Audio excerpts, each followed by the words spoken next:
And let's go to a man who I believe, after you read his book, will inspire you to go do the damn thing. At the age of 21, this guy was selling jerseys out of the trunk of his car. Now he owns an agency that has negotiated over $4 billion in contracts. Oh my God. Fucking dog went from playing dice to navigating the entire NBA and the NFL. The author of Lucky Me, a memoir of changing the odds, which is available right meow. Ladies and gentlemen, Rich Paul. Thank you, guys. Pat, what's up? How you guys doing? Hey, fantastic. Thank you for joining us. I know you've been on a lot of runs here. You've been talking to a lot of people. We appreciate you taking time to come chat with some dumbasses. Yep.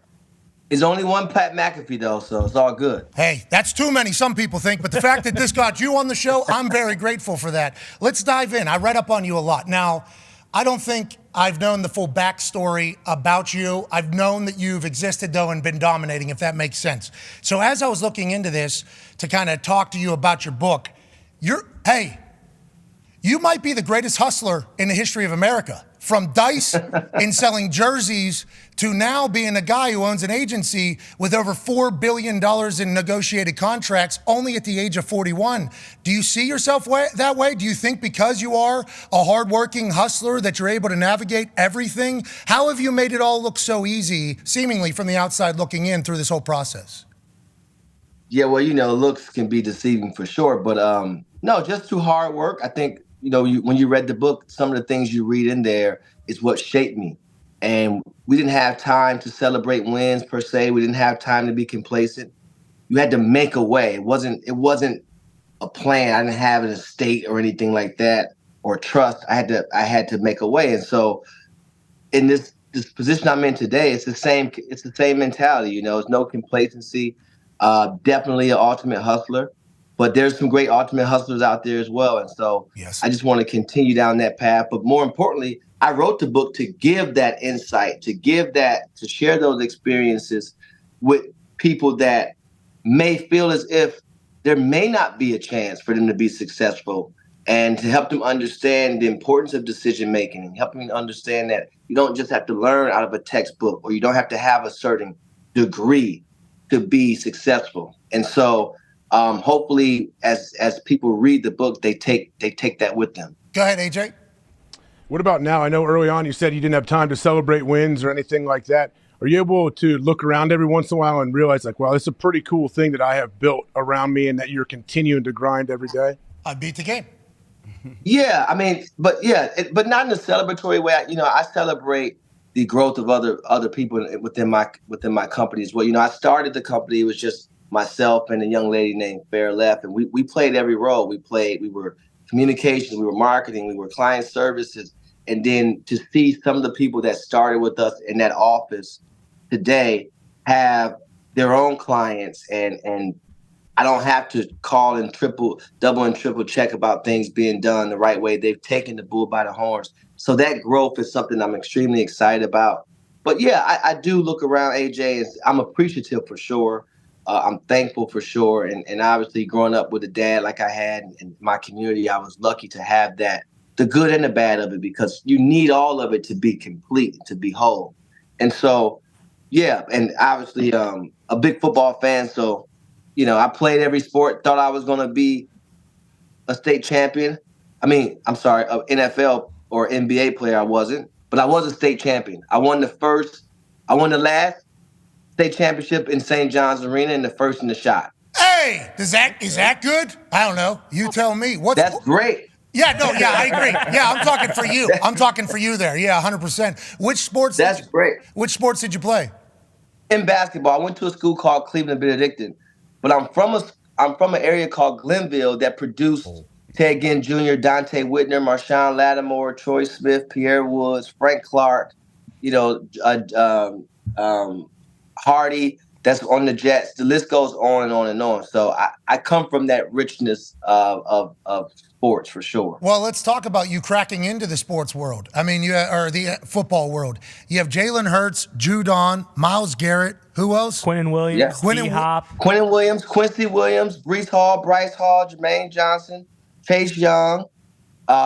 Rich. Rich, those aren't just nobodies. And obviously you run the entire... Devontae Smith.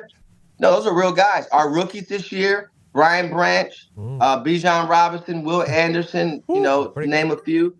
Yeah, we just getting started though, but I have great agents on the football side too. They're doing their thing. Yeah, I'd say, but also like you run the NBA, okay? Every offseason in the NBA, it's like, all right, what's Clutch doing? Clutch is running the NBA. Then for you to come into the NFL and just do the exact same thing, why do you think you guys are having so much success so quickly in the NFL and then also across the board? Obviously, in the NBA, being associated with LeBron is a good thing. Like, I think we would all recognize that. But your business sense is much more than just being in the vicinity of LeBron James. Why do you think you've been able to kind of crack this agency game as opposed to maybe another business?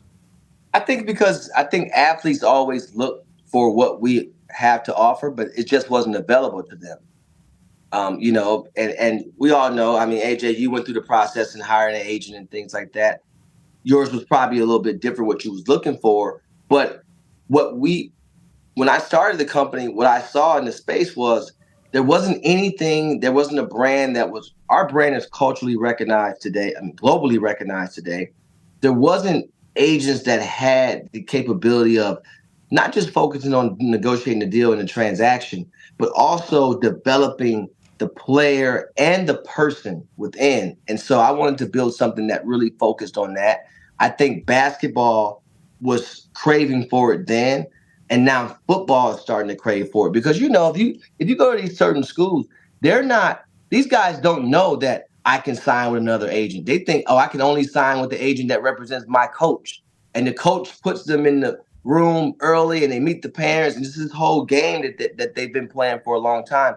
But we coming to disrupt that for sure. Yeah, and I think it's working. Hey, I would say it's working, which is why I have so much respect for what you've built, because anybody that can blaze a new trail, disrupt an old school narrative, and do it differently than anybody's ever done it before is certainly a reason to read a damn book, I would say. Ty has a question about some of those paths, though. Yeah, speaking of disrupting that, Rich, you mentioned how, you want to show people that you don't necessarily need a degree to be successful. And obviously with the Rich Paul rule that the NCAA tried to institute a couple years ago with, basically making it so that you had to have a degree in order to, talk to some of these players and all that kind of stuff. And I think since then they've kind of backed away on that because you basically said, hey, this is bullshit. That's not how we're doing things. But are you still kind of getting some of that pushback from other agents because you didn't come up the traditional way? Or is it now the type of thing where it's like, hey, look, we're here, so it really doesn't matter how you think of how we got here? Yeah, it's a different. You definitely get the pushback, but it's in different form now. And you saw the anonymous poll that came out on Hoops Hype. If you look at Hoops Hype, sometimes they let the other agents double dip clients to be further up the ladder and things like that. But then you also have he's going to own a team with LeBron, or every day is something new. But I also find it as in a weird way, it's a respect that they have to give you when you do the work. We don't really talk about it. We just do the work and let the work speak for itself. And so I come from that. My father instilled that in me. He got up and went and opened a store every day at 6 a.m, rain, sleet, hail, or snow. In Cleveland, we can have some cold winters. Oh. And so I think that's part of the industry, though. I don't respect a lot of the agents in our industry just because of some of the things they do and how they do it. Me neither. Because I come from a place where you do certain things, there's a consequence that comes behind it. They don't really come from that. They come from a place where they can go into a family living room and talk about you as if they actually know you, because they're trying to get the client and say any and everything and just make up lies. But then when they see you, they speak. That don't work where I'm from. We don't really. Yeah, but it's not personal. It's business. Remember, that's what they always try to say whenever that type of stuff happens. It's not personal. It's just business. It's like, well, you made it pretty personal. Just would let you know that you've made it pretty personal in this entire thing. And talking about personal, you and LeBron have been tight for a long time, and you alluded to it there. Well, people are saying I'm not going to be in the agent game long because I'm going to go own a team.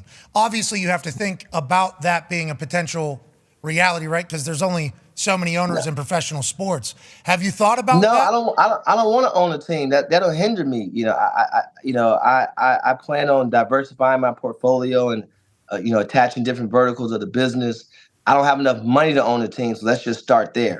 I don't do any faking or fronting. So, but ultimately, if LeBron went to own a team, great. Maybe he'll listen to me in terms of how to build a roster the right way. Yeah, AJ, go ahead, pal. Can you explain the differences between representing, say, a football player in the NFL and an NBA player? I know from being a football player, we feel like NBA players, there's obviously fewer of them, and the stars kind of drive the ship. They run the show, and they have much more power, I feel like, at times than football players. Well, I don't know if the whole player empowerment thing, AJ, is a little misleading. What I tried to lead with is from an education perspective. I led with educating the guys on the business more so than anything, and to understand you do have options, you do have flexibility, you don't only have to do it a specific way. I think what gives the most power is the guaranteed contracts. And you're starting to see more in the NFL, and I would love to see most contracts be guaranteed in the NFL. Basically, the risks that you get, especially with the risks you guys take and things of that nature. But the difference is there's less ego on the NFL side because you're one of 53. And as you know, it's 11 man on each side of the ball. The quarterback obviously is going to always get the credit, but they always get the blame as well. And then, the defense, you have to depend on each other a lot more. And there's very few people playing both sides of the ball. Travis is doing it in college. Dahn did it. Dahn played two sports. Some people did it. I forgot who else did it play both sides of the ball. Pac-Man played both ways a little bit. Pac-Man played both sides of the ball a little bit, yeah. So, but it's just a different perspective. And here's the other thing. There's no AAU in football, right? AAU creates a ton of bad habits for our kids. So by the time they get to become professionals, they've only dealt with people that did what? That really pretty much put this yes man mentality around them. Bubble. And all they did was feed their ego. So by the time they become pros, it's about me and only me. So now you have to help them tear that wall, if they're willing, tear that wall down. You still have to have ego within the house, but it's not the foundation of the house, if that makes sense. Oh, hey. That was a bar right there. Oh, yeah. I assume that's in the I got bars, Pat. What's going on with all this Pittsburgh? I talked to Tom Warner this morning. I know he's in Pittsburgh now because it's opening up the NHL season. Yep. But then I saw Pittsburgh Steelers helmet on somebody else's desk. Yeah. I love Mike Tomlin. That's my guy. My uncle was married to my aunt. Bill Johnson back in the day played for the Steelers from Michigan State. Okay. But I'm a Browns fan. I think you guys know that. Yeah. So I was just checking to make sure. Yeah, and Cleveland stinks. So, from Pittsburgh, we think Cleveland stink. You said, it's cold in the winter. I said, ball. We know. Such a similar city. Hey, Pittsburgh. Give us the break, Pat. Yeah, I understand. Pittsburgh and Cleveland, though. I know. Similar. So similar. And then since birth, hate each other. Love it. It's like a beautiful thing. They don't have that much anymore. I wish it would happen more often, actually. Con man. I rock with Pittsburgh, though. Hey, I rock with Cleveland, too. Hey, Cleveland, super windy. Jeez Louise. Let's slow it down. But that Jack's Casino downtown. Oh, yeah. It's like 4 floors.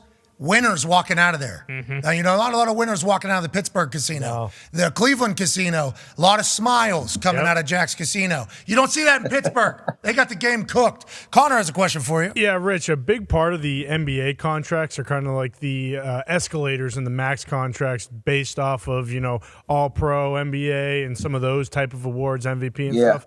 And years of service as well. Yeah, bingo. And now that they have changed the rules for, you have to play 65 games minimum to qualify for, those type of awards. Does that change NBA contracts at all? Because obviously if it affects the Supermax, it's going to affect how much money guys are making. So do contracts in the NBA now have to have different type of standards to hit? Like maybe if it was 65 for the award, maybe a Supermax contract would only be 60 or 55 games. Is that happening right now or no? No, I don't think they'll go that far. I mean, look, even before this whole ordeal, you had the fact that, some people voted for all NBA, which affected the escalator as well. And so that wasn't ideal as well, because you had people voting that a lot of players probably thought shouldn't have a vote.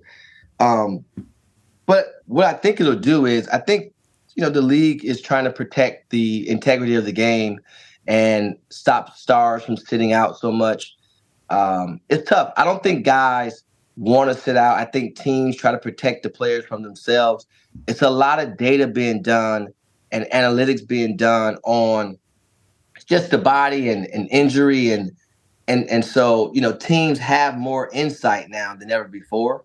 But I also think teams practice less now than ever before. So there's a balance. You got to practice for your body to get used to that wear and tear. But also, there's too much basketball being played by our youth. And so what people don't understand is, a player may get injured in year 4, year 3, or whatever, 5, but they play so much basketball. There's so much AAU, and it's all chasing these rankings. But the rankings really don't necessarily matter, and that's being proven over and over and over again. If you have the talent, they're going to find you. And so there's been a lot of players go top 20 from smaller schools, and now guys are starting not to pick the blue blood schools. They're going to wherever is going to put them in the best position. So I don't think it'll necessarily they won't lower it for that. I do think for the guys that now care about that stuff, the guys that's made 400, 500, 600 million, they're not going to, if they sit out, they're going to sit out. They're not caring about making all NBA and things like that. For the younger guys, they'll care more about it because they haven't really made their money yet. Hey, whenever they're making those rule changes, it feels like the NBA has a better relationship with the players. And obviously, you and LeBron started this whole thing together. How much are you asked about whenever they're changing these types of things? How much are you a part of the NBPA and conversations and pitching and finding the place that we're at right now with the NBA? There's a small group of us at the NBA and the NBPA. They may ask your opinion. I don't know if they necessarily care until I don't want to fake like it's this whole power thing. But if you're coming from a place of, if it's real insightful and the intel, they really value it. I'm asked about a lot of things from both sides, from the league and from the union.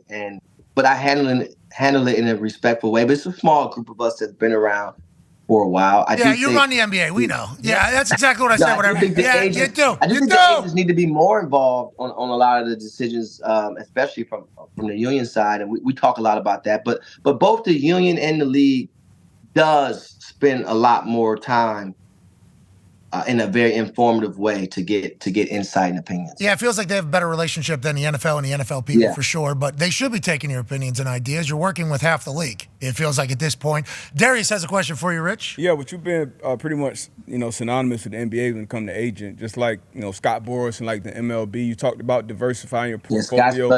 Yeah, he's still doing, I think, at like 70. How long do you see yourself doing the agent thing? I would assume not that long. And then I got to ask you a basketball question, too. I think you mentioned it on maybe Gil's show about LeBron. He was, first player to have kind of like a 24/7 news cycle. Who carries the league kind of, once he's out of it? Pretty, a few years here, I would assume. 5, 10 years, 11 years. Yeah, well, so to answer your first question, as long as my heart's still in it, I love it. I love teaching. I love seeing guys develop. And as a company, we've grown. I mean, we don't announce everything, but we represent the teams now. We just did the Utah Jazz patch deal. Prior to them, we did the Chicago Bulls. Going into media rights, naming rights, all that type of stuff. We have our WNBA side, and every day I get up, as well as being an agent, I'm looking at buying businesses, adding different agents as well to continue to build out our group. So. That is part of my. Hey, you're fucking awesome, Rich. Rich, you're awesome. CEO hat and my UTA Sports co-head hat, and then as far as the 24/7 news cycle approach and who's going to be the face when LeBron is no longer playing, I think it'll be a balanced attack, but probably led by if Steph is still around and still wants to play. I mean. He's a great example for our league, but I think it's a balanced attack because you can be great in different ways. Like Draymond is great in different ways. He may not have the points, but he represents the league in a different way. But I think it'd be across the board. We got some great young talent across the board. You see what JT is in Boston, Darius Garland in Cleveland. Trey and DeJounte in Atlanta, Tyrese Maxey in Philly, De'Aaron Fox has taken the Kings. They're no longer just a win on your schedule anymore. When you look at that, I think guys like Fred VanVleet that helped turn around the Rockets and their culture. And so when you just look at the balance throughout our league, there's a lot of things taking place. The league is in a good place. We got Wemby came this year. Chet Holmgren is now back healthy on OKC, and they got a good team. And so I just love the game of basketball. You'll see guys move around as well. We don't know what's going to happen in a place like Chicago. Do they keep their team together with both Zach and DeMar DeRozan, or what happens there, depending on how they probably get off to start the season. So what the Bucks have done it's just an exciting time, and that's why I'm doing all this media now, so I got to go back out and for the next 2 weeks when the first of the season started, I like to go to games and sit there and critique my guys. And I know the game of basketball and football. I love it. So I'm not a stat sheet agent. I don't just look at the highlights and then text a client and be like, you crushed it tonight. No, I know if you came off that screen the wrong way, or if you let a guy go left and his dominant hand is left, and if you're not on help line or ball line, you're just stuck in no man's land, you get beat back door. Like, I know the game, so I enjoy it. Hell yeah. I'm sure they enjoy that as well. Oh, this guy's going to get me paid, get me to a place I want to be at, and also let me know why I might not get paid. That's a good thing. People need more of that in their life. Yeah. Speaking of in your life, so let's just say you're at the house, and I don't want to talk too much personal stuff, but your personal relationship has been pretty public. Let's say you're at the house, you're having a little dinner. What do you have? What type of food? Are you on a certain diet or anything? Not a diet. I'm back in the gym now. I've been good. I've been benching pretty heavy. Thank you. I do a lot of core work. Not really diet. I try to eat as clean as I possibly can. Okay, so we got some grilled chicken, we got some rice, brown maybe rice. some broccoli out there. Are we having a wine? Or we drinking? Because LeBron took a picture of his suite in the Orlando thing, and it was like 700 bottles of wine. I don't know how his liver survives, but are you a wine? I have a great wine collection, but I'm not the biggest wine guy. I'll definitely have a glass of Lobos though. Yeah. Okay, Lobos. We got some chicken. Are we smoking a cigar? We got a cigar, maybe a cigarette, maybe a cig of weed. No, I don't. No. Okay, so you're doing this, you're hanging out, you're eating your food, and then all of a sudden Adele just starts singing in the background, and it's like the greatest voice of all time echoing through the whole house. That's never happened. That's never happened. Okay, all right. I'm actually the singer. I'm the singer. Oh, I appreciate that. How come we're not seeing you in Vegas? You ever heard of Gerald Levert? I'm singing Four Seasons. I'm singing, I'm right now I've been listening to a lot of Marvin Gaye. Okay. I'm the singer. Hey, man, listen, you are whoever the hell you say you are. That is what I've learned through your entire life. And keep inspiring all of us. Literally, the hustlers around the world are watching what you're doing and respecting the hell out of it. You've blazed your own trail, you've done it your way, and you're continuing to dominate. Can't wait to dive into your book, Lucky Me, a memoir. Yeah, dive in, guys. It's a good read, man. I appreciate you guys having me on, but please, don't just let it sit on your shelves. Really, really dive in for the book. That book is as much as about you guys as it is about me. Do you think 22 rules, though, too much? You think? No. They're not those type of rules. That's like the seasoning on the chicken. I'm just seasoning the food. Yeah, it's not like you better do this, or this. No, it's not like that. Okay, need the seasoning too. Yeah. Oh yeah. Well, yeah. AJ. Well, AJ doesn't eat it. That guy has no seasoning at all. You take a piece of cardboard, you put it in the right oven, right temperature, he would eat it. But all of us need the seasoning. But look at AJ, though. AJ's ripped up. If I don't want to be as big as AJ. I could get a few tips from AJ just on the core. I don't want my arms too big, AJ, because I wear a lot of expensive. I kind of mixed it.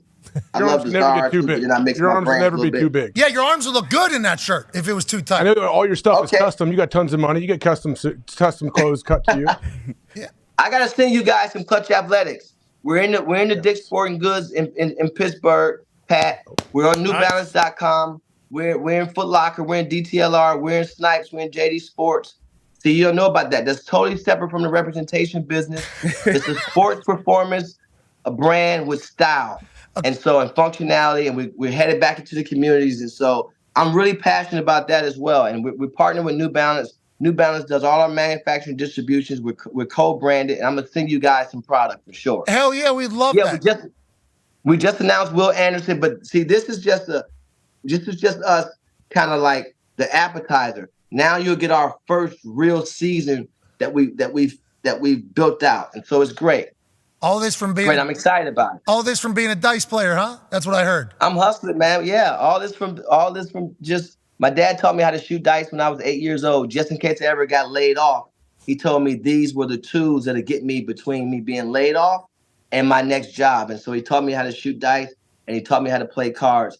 And my stage was when we would go to the family reunions, we would all be gambling, and then my dad would say, "Okay, it's on you," and then I would have to, win, lose, or draw. That's how I learned. And so, like Steph practices jump shot, I practiced my dice shot when I was a kid, and then obviously in the neighborhood, that's what we did. Pitch horse, everything we did, whether it was race, play football, play basketball, horseshoes, etc. If there was a disagreement, the next word was bet. So bowling, ping pong, flipping quarters, flipping dollars, pistol break, everything was about a bet for me. Everything. Well, you bet on yourself throughout your entire life, it sounds like. And you being a fader at the age of 8 in one of those circles is a hilarious thing to think about. And we appreciate you. Keep going, all right? Thank you, guys. I appreciate you having me on. Thank you. Ladies and gentlemen, author, agency owner, clothing line founder. What else? We got a restaurant? We got any restaurants yet? Is that next? Father. No. Father, yeah. Singer, we learned. Singer, yes. You need to get a collab. Stylist. I do it all, man. I'll come on the Pat McAfee Show and just hang out and do whatever you guys need me to do. I'm just a team player. Wait, we would be lucky for that. Ladies and gentlemen, Rich Paul, thank you, pal.